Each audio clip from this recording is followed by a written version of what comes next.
குழந்தைகளுக்கு தான் நிறைய நடக்குது. ஆமாவா? அது எங்கே வேணால் நடக்கலாம். அந்த பப்ளிக் பிளேசஸ்ங்கிற முறையில் வந்து பிள்ளைங்கள ஸ்கூலுக்கு எடுத்துகிட்டு போகிறதுலேருந்து ஸ்கூல் கொண்டு போகிறோன்னா ஒரு சில வந்து பஸ்ஸில் கொண்டு போகிறோம், அது பிரச்சனை இல்லை. ஆனால் ஒரு சிலர் என்ன பண்ணுறோம், ஆட்டோ ஏதாவது அரேஞ்ச் பண்ணுறோம், இல்லைனா வேன் அரேஞ்ச் பண்ணுறோம். சரிதானா? நிறைய அந்த போக்சோ கேஸ் ரிப்போர்ட் ஆகிற இடத்துல பார்த்தீங்க அப்படின்னா இந்த அந்த ஆட்டோ ஓட்டுறாங்க இல்லையா, அது எல்லா ஆட்டோ ஓட்டவும் நான் குறை சொல்ல விரும்பலை. ஆனால் ஒரு சிலர் பண்ணுற தப்பு தான் நான் சொல்ல வரேன். சரிதானா? அந்த என்ன ஆகுது அப்படின்னா அவங்க இந்த ஆட்டோ ஓட்டுறவங்களா இருக்கட்டும், இல்லை வேன் யூஸ் பண்ணுறவங்களா இருக்கட்டும், அந்த குழந்தைகளுக்கு வந்து அந்த மொபைலை கொடுத்து அது மூலயமா பிள்ளைங்களுக்கு வந்து ஒரு ஆசையை வந்து தூண்டுறது. மொபைலை வந்து டெய்லி பார்க்கறதுக்கு கொடுக்குறது, அந்த ஸ்கூலுக்கு போகிற அந்த டைமில் கொடுக்குறது, இல்லைன்னா அந்த வெஹிக்கிளில் வந்து என்ன பண்ணுறது அப்படின்னா சினிமா பாட்டு ஏதாவது வந்து வேகமாக போட வைக்கிறது, தனக்கு பிடிச்ச பாட்டை, அந்த குழந்தைகளுக்கு பிடிச்ச பாட்டை போட வச்சு அது மூலயமா அந்த பிள்ளைங்களுடைய அந்த பிரியத்தை நம்ம அன்பை என்ன பண்ணிக்கிறது, சம்பாதிச்சுட்டு அதுக்கப்புறம் என்ன பண்ணுறாங்க, தேவையில்லாத அன்னெசரியாக அந்த பேட் டச் பண்ணுறது, இல்லை அந்த பிள்ளைங்களை வந்து டச் பண்ணுறது, இல்லைன்னா அந்த பிள்ளைங்களுக்கு ஃபோன் மூலியமாக ஏதாவது பண்ணுறது, இல்லை வெளியே எங்கேயாவது கூட்டிகிட்டு போகிறது அப்படின்னு நிறைய பிரச்சனைகள் போய்கிட்டு இருக்கு. சரிதானா? சரி, அதுக்கு உங்களுக்கு இதில் இருக்கிற பாதி பேருக்கு மேலே ஒரு குழந்தைக்கு வந்து கண்டிப்பான முறையில் அம்மாவாக இருப்பீங்க. கரெக்டு தானா? சரி, நான் என்ன சொல்ல விரும்புகிறேன் அப்படின்னா, முதல்ல உங்கள் குழந்தைகள் வந்து நம்ம எவ்வளோ நல்லா பாசம் காட்டி ரொம்ப செக்யூராக தான் வளர்க்கும். ஆனால் இந்த சொசைட்டியில் வந்து நம்ம பிள்ளைய வந்து நல்ல மாதிரி கைட் பண்ணி நல்ல ஒரு ப்ரொடக்டிவாக நம்ம கொண்டு போகிறதுன்னு ஒரு சவாலான ஒன்று தான் இருக்குது. கரெக்டு தானா? என்ன பண்ணுங்கள், டெய்லி பிள்ளைங்களை வந்து நைட் டைம் பிள்ளைங்க கண்டிப்பான முறையில் பேசணும். சரிதானா? பிள்ளைங்க அது சின்ன குழந்தையா இருந்தாலும் சரிதான், பெரிய குழந்தையா இருந்தாலும் சரிதான். சரிதானா? ஒன்றும் இல்லை, என்னென்னா காலையில் இந்த குழந்தை என்னென்ன பண்ணிச்சுங்கிற விவரத்தை என்ன பண்ணணும், கேட்டு தெரிஞ்சுக்கணும். சரிதானா? என்ன பண்ணாமா அப்படின்னு கேட்கும்போது பிள்ளை ஒரு நாள் கேட்டால் போதும், முதல் நாள் தயங்கும், ரெண்டாவது நாள் என்ன பண்ணும், ஆட்டோமேட்டிக்காக அது சொல்ல ஆரம்பிச்சிடும். அதுவே ஒரு ஹேபிட்டாக நீங்கள் வளர்த்துட்டீங்கன்னா அந்த பிள்ளை டெய்லி என்ன பண்ண ஆரம்பிச்சிடும், உங்ககிட்ட வந்து பேச ஆரம்பிச்சிடும். நைட் டைம் உங்கள் பக்கத்தில் படுக்க வைக்கிங்களா, சலோ இப்படி நீங்கள் முதல்ல வந்து உங்களை இன்ட்ரோ கொடுக்க முடியும், காலைல அம்மா இது பண்ணேம்மா அப்பா நான் இது செஞ்சேன்பா அப்படின்னு நீங்கள் சொல்ல ஆரம்பிச்சிங்கன்னா ஆட்டோமேட்டிக்காக அந்த குழந்தை என்ன ஆகும், அப்போ அது பண்ணது எல்லாத்தையும் சொல்லும். ஏம்மா நான் இப்படி போனேன்னா அங்கே இப்படி ஒரு அண்ணா வந்தாங்களா அப்படின்னு என்ன பண்ணும், அதுவும் அது சைடு இருந்து என்ன பண்ண ஆரம்பிக்கும், பேச ஆரம்பிக்கும். ஆனால் ஒன்னே ஒரு விஷயம், அப்படி குழந்தைகிட்ட நைட்டு ஃப்ரெண்ட்லியாக பேசும்போது தயவு செஞ்சு என்ன பண்ணக்கூடாது, கண்டிக்கக்கூடாது. சரிதானா? அது தப்பே பண்ணியிருந்தாலும் இருக்கட்டு, ஆனால் அது எப்படி அந்த பிள்ளைக்கு புரிய வைக்கணுமோ அந்த விதத்தில் மட்டும்தான் புரிய வைக்கணும். ஏன் சொல்கிறேன் அப்படின்னா, நீங்கள் நல்லா பேசுவீங்க, நல்லா நைட்டு உட்காந்து பிள்ளைகிட்ட நல்லா ஃப்ரீயாக பேசுவீங்க. ஆனால் அந்த டைமில் அந்த குழந்தை ஏதாவது தப்பு செஞ்சுருக்கோம், அதை வந்து உங்கள்கிட்ட அந்த டைம் என்ன பண்ணும், இன்ஃபார்ம் பண்ணும்போது நீங்கள் அந்த இடத்துல என்ன பண்ணிடுவீங்க, டக்குன்னு ஒரு அம்மாவாக இருந்து அதை கண்டிப்பீங்க. அவங்க அப்படிலாம் செஞ்சுருக்கக்கூடாது, நீ அப்படி செஞ்சுட்டே அப்படின்னு கண்டிப்பீங்க. அப்படி நீங்கள் கண்டிக்க பழகிட்டீங்கன்னா அந்த குழந்தை என்ன பண்ணும், அம்மா நம்மளை கண்டிக்கிற விஷயத்த என்ன பண்ணக்கூடாது, அம்மா கிட்ட இன்ஃபார்ம் பண்ணக்கூடாது. அந்த குழந்தை டெய்லி பேசும் உங்ககிட்ட, ஆனால் என்ன பண்ணும், அந்த ஒரு சில விஷயங்களை ஹைட் பண்ண ஆரம்பிக்கும், மறைக்க ஆரம்பிக்கும். சரிதானா? அதை கொஞ்சம் தெரிஞ்சுக்கங்க கொஞ்சம். அதனால் அந்த டைமில் அந்த குழந்தை எப்படி அந்த பிள்ளையை ஹேண்டில் பண்ணால் அந்த இதுலேருந்து வெளியே வரும் அப்படிங்கிறது. அதிகமாக வந்து ஒரு குழந்தைய வந்து அடித்து நம்மளால் திருத்த முடியுமா?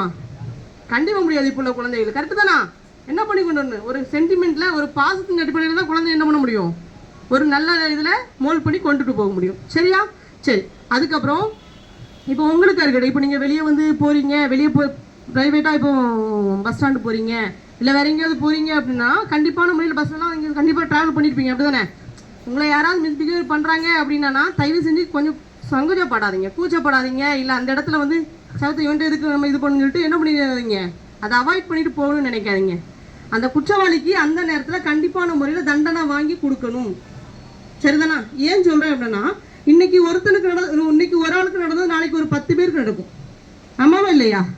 இன்னைக்கு நீங்கள் வந்து ஒரு விஷயத்த வந்து அதை வந்து அவாய்ட் பண்ணிட்டு போகணும்னு நினைக்கிறீங்கன்னா அடுத்து அவனுக்கு அந்த குற்றத்தை மேலும் மேலும் செய்யறதுக்கு நீங்கள் ஒரு வாய்ப்பை ஏற்படுத்தி கொடுத்தது தான் ஆகும். சரிதானா? அது ஹெல்ப்லைன் நம்பர் இருக்குதா உங்களுக்கு? பெண்கள் ஹெல்ப்லைன் நம்பர் இல்லையா? 181 இருக்குதா? 1091 சரியா? கொஞ்சம் அந்த நம்பர் கொஞ்சம் ஞாபகம் வச்சுக்கிங்க. கொஞ்சம் அது என்னன்னு அதுக்கு அந்த நம்பருக்கு டயல் பண்ணால் அங்கேருந்து வரவங்க கூட நாங்களும் வருவோம். சரிதானா? அதை நாங்கள் பேசியிருக்கோம். அடுத்த கட்ட நடவடிக்கை அதுதான். அந்த கால்ஸ் வந்து எவ்வளோ சீரியஸ்ங்க பொறுத்து நாங்கள் என்ன பண்ணுவோம், அந்த ஸ்பாட்டுக்கு வந்து அது யாரோ அந்த நபருக்கு கண்டிப்பான முறையில் தண்டனை வாங்கி கொடுப்போம். சரிதானா? சரி, இப்போ எல்லார் கையிலையும் வாட்ஸ்அப் வச்சுருக்கீங்களா? எல்லோரும் யூஸ் பண்ணுறீங்களா? சரி, அந்த வாட்ஸ்அப்பில் டிபி வச்சுருக்கீங்களா? உங்கள் ஃபோட்டோ வச்சுருக்கீங்களா? ஃபோட்டோ வைக்கலையா? யாருமே வைக்கலையா? சரி, ஸ்டேட்டஸ் வைப்பீங்களா இப்படி செல்ஃபி எடுத்து? வைக்க மாட்டீங்களா?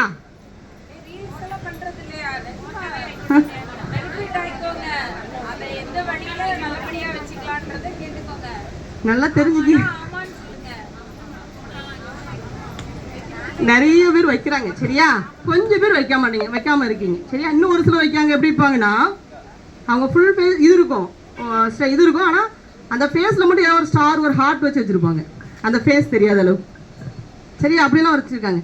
சரி சொல்கிறீங்க. இப்போ நான் ஏன் அந்த விஷயத்தை சொல்கிறேன் அப்படின்னா, நிறைய அந்த மார்ஃபிங் கேஸ்லாம் கேள்விப்பட்டிருக்கீங்களா? உங்களை வந்து தேவையில்லாமல் அன்வான்டாக உங்கள் ஃபோட்டோ எடுத்து வேறு ஏதோ ஒரு நியூடன் ஆக்டாக இருக்கிற ஒரு ஃபோட்டோஸோடு சேர்த்து மெர்ஜ் பண்ணி உங்களுக்கு அனுப்புறதை பார்த்துருக்கீங்களா? உங்களுக்குன்னு சொல்ல வரல, காமனாக நம்ம சொசைட்டியில் வந்து நிறைய நடக்குதா? நிறைய நியூஸ்லாம் பார்த்துருக்கோமா? இப்படி மார்ஃபிங் பண்ணி சோசியல் மீடியாவில் உள்ள இதை ஹேக் பண்ணி எடுத்து இப்படி பண்ணிட்டாங்களாம் கேள்விப்பட்டிருக்கீங்களா? சரி, அதெல்லாம் ஏன் நடக்கு? அந்த பிள்ளையாவே வாலண்டியராகவே ஃபோட்டோஸ் கொடுத்துருக்குமா? என் ஃபோட்டோவை மார்க்கிங் பண்ணி கண்டிப்பாக கொடுத்துருக்குமா? ரெண்டு விஷயம். ஒன்று, அந்த பிள்ளையுடைய அந்த வெப்சைட்டில் இருக்கக்கூடிய அந்த ஃபோட்டோஸ் என்ன பண்ணியிருப்பான், இவன் எடுத்து அதை மார்க்கிங் பண்ணி மாற்றிருப்பான். ஒன்று. ரெண்டாவது விஷயம் என்னென்னா, அவளுடைய ஃபோனில் இருக்கக்கூடிய அனைத்து இருக்கும் ஹேக் ஆகிருக்கும். ஏதாவது ஒரு லிங்க் ஏதாவது அனுப்பி அதை மூலியமாக என்ன பண்ணியிருப்பாங்க, ஹேக் பண்ணி அவளுடைய ஃபோட்டோஸ் எல்லாம் எடுக்கிறது. இல்லைன்னா இன்னொன்று, உங்கள் செல்லில் யாருமே எந்த ஒரு பாஸ்வேர்ட் நம்பரையும் சேவ் பண்ணி வைக்காதீங்க சரியா. பாஸ்வேர்ட் நம்பர் நம்ம மறந்துடும் அப்படின்னு சொல்லி சேவ்லாம் பண்ணி வைப்பீங்க, தயவு செஞ்சு சேவ் பண்ணி வைங்க. உங்கள் டைரி ஏதாவது புக்ஸ் இதுலையா நோட் பண்ணி வச்சுக்கோங்க.